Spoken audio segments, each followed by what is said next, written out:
আকাশবাণী খবর পড়ছি প্রবাল বন্দ্যোপাধ্যায়। এখনকার বিশেষ বিশেষ খবর। দেশজুড়ে আজ বিপুল উৎসাহ উদ্দীপনার মধ্যে দিয়ে 10ম আন্তর্জাতিক যোগ দিবস উদযাপিত হচ্ছে। শ্রীনগরে যোগ দিবসের মূল অনুষ্ঠানে অংশ নিয়ে প্রধানমন্ত্রী বলেন, সমগ্র বিশ্বের কাছে যোগ এক নতুন শক্তি হিসেবে আত্মপ্রকাশ করেছে। বিদেশে ভারতীয় দূতাবাস ও মিশনগুলিতে এই উপলক্ষে নানা অনুষ্ঠানের আয়োজন করা হয়েছে। বাংলাদেশের প্রধানমন্ত্রী শেখ হাসিনা দুদিনের সফরে আজ ভারতে আসছেন। অষ্টাদশ মুম্বাই আন্তর্জাতিক চলচ্চিত্র উৎসব আজ শেষ হচ্ছে। বিশ্বকাপের সুপার 8-এর ম্যাচে অস্ট্রেলিয়ার ডাকওয়ার্থ লুইস পদ্ধতিতে বাংলাদেশকে 28 রানে হারিয়ে দিয়েছে। অন্য ম্যাচে ইংল্যান্ড দক্ষিণ আফ্রিকার বিরুদ্ধে খেলবে। আসছে বিস্তারিত খবরে।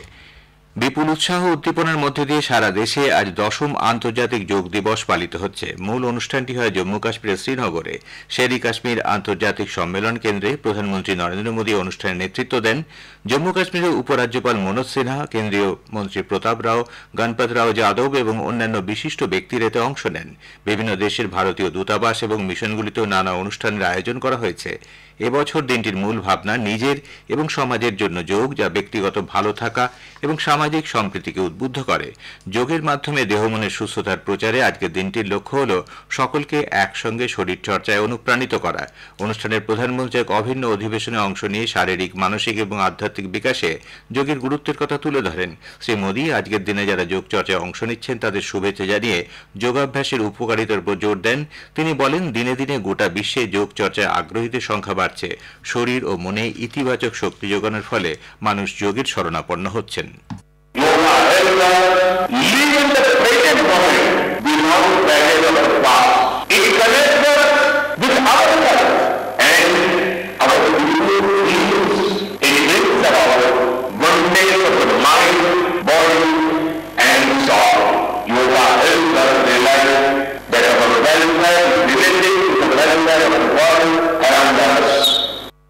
তুর্কমেনিস্তানে চিরাচরিত ঔষধ এবং যোগ কেন্দ্র খোলা হয়েছে বলেও তিনি উল্লেখ করেন।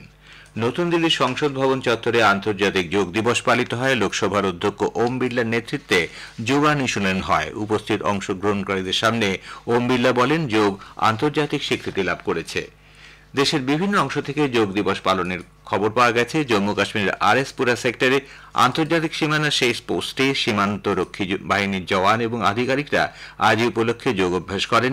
লাদাখের লেতে কর্নেল সোনাম ওয়াংচুক স্টেডিয়ামে ভারতীয় সেনাবাহিনীর জওয়ানরা যোগ চর্চা করেন। পাশাপাশি লাদাখের প্যাংগং সো লেকের ধারে স্কুল পড়ুয়ারা যোগে অংশ নেন। আইএনএস শিবালিকে নৌবাহিনীর জওয়ানরা সূর্য নমস্কারে অংশ নেন। দিল্লি বিশ্ববিদ্যালয়ের পড়ুয়ারা নর্থ ক্যাম্পাসে বিশেষ অনুষ্ঠানে যোগাভ্যাস করেন। উত্তর পূর্ব দিল্লির বিজেপি বিধায়ক মনোজ তিওয়ারি দিল্লি বিশ্ববিদ্যালয়ের পড়ুয়াদের সঙ্গে দিনটি উদযাপন করেন। রাজস্থানের মুখ্যমন্ত্রী ভজন লাল শর্মা, উপমুখ্যমন্ত্রী প্রেমচাঁদ বায়েরবা এবং মন্ত্রিসভার অন্য সদস্যরা জয়পুরের সোয়াই মানসিং স্টেডিয়ামে যোগ চর্চায় অংশ নেন। উত্তরপ্রদেশের মুখ্যমন্ত্রী যোগী আদিত্যনাথ এবং রাজ্যপাল আনন্দীবেন প্যাটেল লখনৌয়ে উত্তরাখণ্ডে যোগ গুরু বাবা রামদেবের হরিদ্বারে আজ যোগাভ্যাস করেন। মণিপুরের রাজধানী ইম্ফলে রাজভবনে আজ যোগ দিবস পালিত হয়। সেখানে যোগানুষ্ঠানের নেতৃত্ব দেন রাজ্যপাল অনুসুইয়া উইকে। রাজভবনে তিনি তার দপ্তরের আধিকারিক, কর্মী ও সুরক্ষা কর্মীদের সঙ্গে যোগাভ্যাস করেন।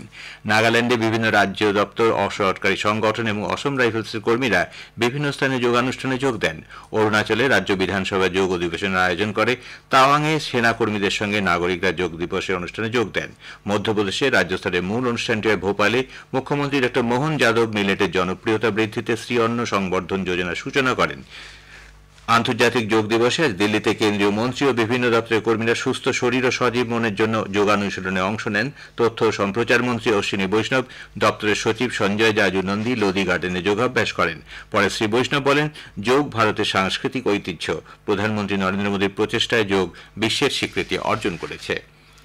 পশ্চিমবঙ্গ নানা সরকারি, বেসরকারি সংস্থা ও সংগঠনের পক্ষ থেকে যোগ দিবস উপলক্ষে নানা অনুষ্ঠানের আয়োজন করা হয়। কলকাতা রাজভবনে যোগ দিবসের অনুষ্ঠানে সেখানকার কর্মীরা ছাড়াও সমাজের বিভিন্ন ক্ষেত্রের বিশিষ্ট ব্যক্তিরা অংশ নিয়েছেন। আকাশবাণী কলকাতা কেন্দ্রে দিনটি উপলক্ষে এক কর্মশালার আয়োজন করা হয়। 10ম আন্তর্জাতিক যোগ দিবসের অঙ্গ হিসেবে বিভিন্ন দেশের প্রায় 10,000 মানুষ আজ নিউ ইয়র্ক শহরের টাইম স্কোয়ারে যোগাভ্যাসে অংশ নেন। টাইম স্কোয়ার অ্যালায়েন্সের সঙ্গে যৌথভাবে নিউ ইয়র্কে ভারতীয় বাণিজ্যিক দূতাবাস এই দিনটি পালনের উদ্যোগ নেয়।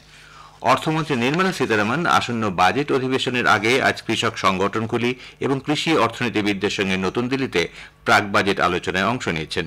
উপস্থিত ছিলেন অর্থ প্রতিমন্ত্রী পঙ্কজ চৌধুরী, অর্থ সচিব টিভি সোমনাথন এবং মুখ্য অর্থনৈতিক উপদেষ্টা ভি আনন্দ নাগেশ্বরন এবং কৃষি ও অর্থনীতি বিষয়ক পদস্থ আধিকারিকরা। এর আগে অর্থমন্ত্রী শেয়ার বাজার ও আর্থিক ক্ষেত্রে বিশেষজ্ঞদের সঙ্গেও প্রাক বাজেট আলোচনায় অংশ নিয়েছেন। পাঞ্জাবের কৃষকরা 14টি খরিফ ফসলের জন্য ন্যূনতম সহায়ক মূল্য এমএসপি বৃদ্ধি মন্ত্রিসভার সিদ্ধান্তকে স্বাগত জানিয়েছেন। এই পদক্ষেপ রাজ্যের কৃষিজীবীদের আরও বেশি আয় নিশ্চিত করবে বলে তারা জানিয়েছেন।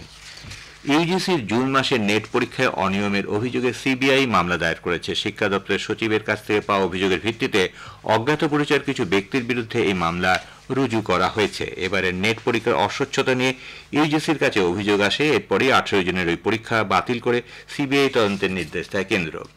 জামিন পেয়েও কারামুক্তি হল না দিল্লির মুখ্যমন্ত্রী অরবিন্দ কেজরিওয়ালের। আজ নিম্ন আদালতে ইডি কেজরিওয়ালের জামিনের নির্দেশকে চ্যালেঞ্জ করে দিল্লি হাইকোর্টের দ্বারস্থ হয়। বিচারপতি সুবীর কুমার জৈন এবং বিচারপতি রবীন্দ্র দুদেজা বেঞ্চ জামিনের নির্দেশে স্থগিতাদেশ দেয়।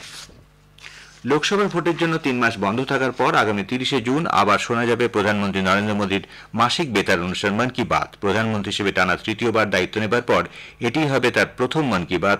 মন কি বাতের এটি 111তম পর্ব। জনসাধারণ তাদের বক্তব্য এবং পরামর্শ 28 জুনের মধ্যে টোল ফ্রি নম্বর 1800117800 জানাতে পারেন। নরেন্দ্র মোদী অ্যাপ অথবা মাই গভ ওপেন ফোরামেও তা জানানো যেতে পারে। খবর শুনছেন আকাশবাণী থেকে। বাংলাদেশের প্রধানমন্ত্রী শেখ হাসিনা দুদিনের সফরে আজ ভারতে আসছেন। এই সফরকালে প্রধানমন্ত্রী নরেন্দ্র মোদীর সঙ্গে দ্বিপাক্ষিক বৈঠকের পাশাপাশি তিনি রাষ্ট্রপতি দ্রৌপদী মুর্মু এবং উপরাষ্ট্রপতি জগদীপ ধনখড়ের সঙ্গে সাক্ষাৎ করবেন। বিদেশমন্ত্রী এস জয়শঙ্করের সঙ্গে বৈঠকের কর্মসূচি রয়েছে তার। সরকার আজ 10ম রাউন্ডের বাণিজ্যিক কয়লা ব্লকের নিলাম শুরু করছে। এই পর্বে নিলাম হবে 60টি ব্লকের। কেন্দ্রীয় কয়লা ও খনি মন্ত্রী জি কিষেন রেড্ডি হায়দ্রাবাদে আজ এই নিলামের সূচনা করছেন। ভারতীয় আবহাওয়া দপ্তর মধ্য পূর্ব ও দক্ষিণ ভারতের বিভিন্ন অংশে বৃষ্টির কমলা সতর্কতা জারি করেছে। নতুন করে বজ্রবিদ্যুৎ সহ বৃষ্টির পূর্বাভাস রয়েছে কেরালা, কর্ণাটক, তামিলনাড়ু এবং মহারাষ্ট্রে। পরবর্তী দুদিন পশ্চিমবঙ্গের হিমালয় সংলগ্ন জেলা, মেঘালয় এবং অসমে বিক্ষিপ্তভাবে বৃষ্টি হবে।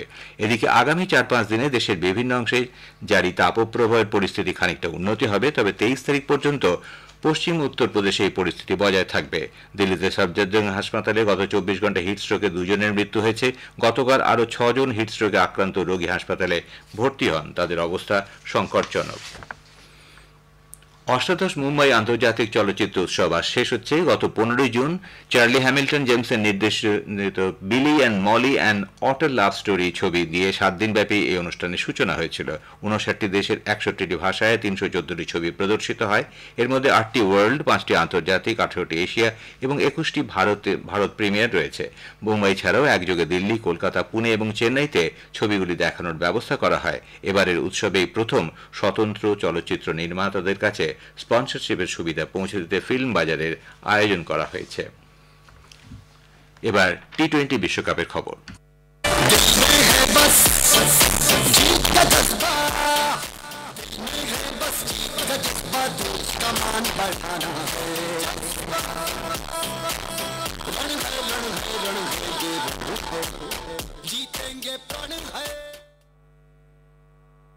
আজ বিশ্বকাপের সুপার 8 পর্বের ম্যাচে অস্ট্রেলিয়ার ডাকওয়ার্থ লুইস পদ্ধতিতে বাংলাদেশকে 28 রানে হারিয়ে দিয়েছে। প্রথমে ব্যাট করে বাংলাদেশ নির্ধারিত 20 ওভারে 8 উইকেটে 140 রান করে। জবাবে অস্ট্রেলিয়া 11 ওভার 2 বলে 2 উইকেটে 100 রানে পৌঁছলে বৃষ্টি শুরু হয়। পরে ডাকওয়ার্থ লুইস পদ্ধতিতে অস্ট্রেলিয়াকে বিজয়ী ঘোষণা করা হয়। আজকের অন্য ম্যাচে ইংল্যান্ড দক্ষিণ আফ্রিকার বিরুদ্ধে খেলবে। শেষ করার আগে বিশেষ খবরের কিছু অংশ আবার পড়ছি। দেশজুড়ে আজ বিপুল উৎসাহ উদ্দীপনার মধ্যে দিয়ে 10ম আন্তর্জাতিক যোগ দিবস উদযাপিত হচ্ছে। শ্রীনগরে যোগ দিবসের মূল অনুষ্ঠানে অংশ নিয়ে প্রধানমন্ত্রী বলেন, সমগ্র বিশ্বের কাছে যোগ এক নতুন শক্তি হিসেবে আত্মপ্রকাশ করেছে। বিদেশে ভারতীয় দূতাবাস এবং মিশনগুলিতে এ উপলক্ষে নানা অনুষ্ঠানের আয়োজন করা হয়েছে। বাংলাদেশের প্রধানমন্ত্রী শেখ হাসিনা দুদিনের সফরে আজ ভারতে আসছেন। খবর শেষ হল।